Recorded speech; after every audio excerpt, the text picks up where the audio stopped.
Hi, and welcome back. Sorry we haven't been on, but we did have, we got hit by Isaias last 2 weeks ago, and I was didn't have power for almost 4 days. And then after that, I had to catch up on a number of things that got put on hold while we were in blackout mode. So today I want to talk about something that's a little bit different, and it's a question that came up with a couple of people who follow the channel and who follow me on Facebook as well. And the question is, what to do if it doesn't work out? I mean, so today I'm going to answer these questions around what happens after you've made a change to a new job, or even if you're working with people and with new people and starting a new career. Basically, there's always the fear about what should you do if things don't work out. And this is a tough one because you're making a commitment to a big change in your life.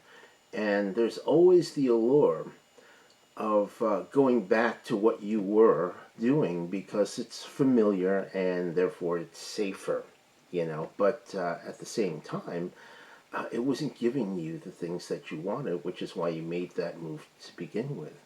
So the first piece of advice I would have is to make sure you understand why you're making a change in the first place. Is it because you were frustrated with the people you were working with? Is it a new job or career? Something that you already wanted to do?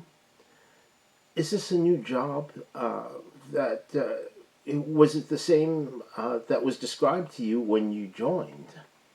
And is your new boss or team unreasonable? So all of these questions have to do with expectations, both yours and your coworkers. The best course of action I can recommend is understand your boundaries. You have to know what you're willing to do and what you're not willing to do. And unless you have these firmly in your mind, it's going to actually lead to a lot of friction between you and your coworkers, especially around how you manage expectations. Then you also have to understand what are your coworkers willing to do and what they're not willing to do. Basically, how are you aligning these, what you're willing to do, what you're not willing to do, what they're willing to do, and what they're not willing to do against your goals and your values? Because unless you're aligned there, you're really going to have a hard time staying with that company. And you're always going to have friction there, especially if it violates your own values. I mean, that's something that I would suggest that you find out early in the interview process, but sometimes people oversell the job to you, and you get put into this situation. And in those cases, you have to understand their ability to align with you in a different way or not. And that goes with really communicating with them and setting their expectations. And if these things are irreconcilable, then I would suggest that's when you have to really start looking for something else. You may find in these cases it's more a matter of communication and how you go about doing things than goals and values.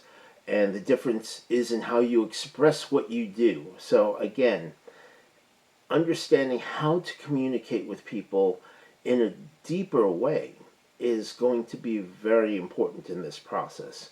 Remember, as a new person, you're building trust with your coworkers. If you find that your values are actually not in alignment, then you have some decisions to make regarding making another change. I would suggest that you think about an exit plan that would be aligned with what you want to do and transition out rather than quit abruptly.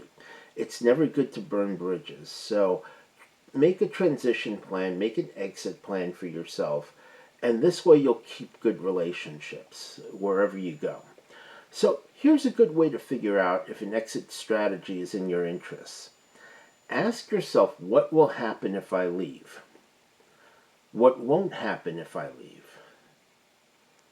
What will happen if I don't leave? And what won't happen if I don't leave? Remember, it's always best to get these criteria and values in your interview. But once you know how you can elicit them at any time. And so I teach this in my book, The 5 Keys to Hypnotic Selling. I also have programs on this, so you can contact me at jc2consulting.com.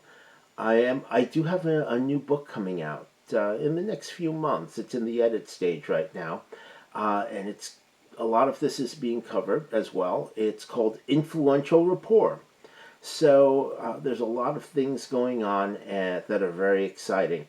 We also I'm going to be offering courses and things on how to advance your career, how to use it in influence and persuasion in any part of your life.